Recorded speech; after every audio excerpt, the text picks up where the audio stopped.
have some breaking inputs coming in. We're being told that Prime Minister Narendra Modi spoke to the newly elected Prime Minister of UK and congratulated him for the Labour Party's remarkable victory. Rishabh is getting us more details on that, on the conversation that both the leaders had. Yes, Rishabh.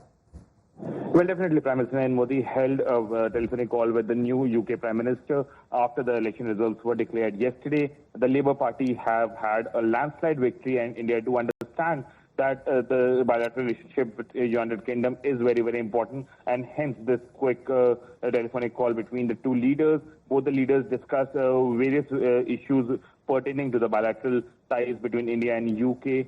Remember, FTA is something that India and UK has been negotiating for quite some time now, and though it has been delayed year after year, India now believes that with the new government in place, there will be new reinforcement in the discussion. So that is something that India is eyeing. Both the leaders have decided that they'll be in touch. And remember, UK remains an important part of both G20 as well as G7, and that is something that India eyes with importance. So both the leaders discussed various bilateral issues, and now further discussions will take place. Right, further discussions will take place. Both leaders recalled historic relations between the two countries. They also reaffirmed their commitment to further deepen and advance the comprehensive strategic partnership between India and UK. The two leaders, in fact, agreed to work towards early conclusion of a mutually beneficial India-UK free trade agreement. That's the detail that we are getting to know at the moment of the conversation that both the leaders had. We also have a reaction coming in. So much for that introduction. Thank you so much for having me here. It's a pleasure to be here today to renew the ties, to deepen the ties between our great nations. And I want to start by paying tribute to the India Global Forum for its pursuit of that goal. And in particular, to thank you, Manoj, for the generous invitation for me to be here today to make this speech.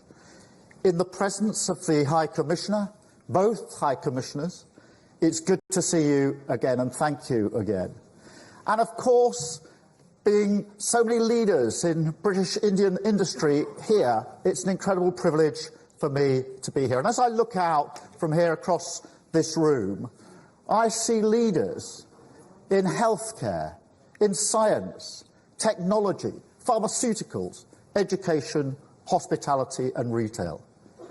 Leaders of some of the UK's most successful companies, some of the finest minds in academia, public servants who've given so much to this country, people who work tirelessly for their community, give so much back to people here and in India.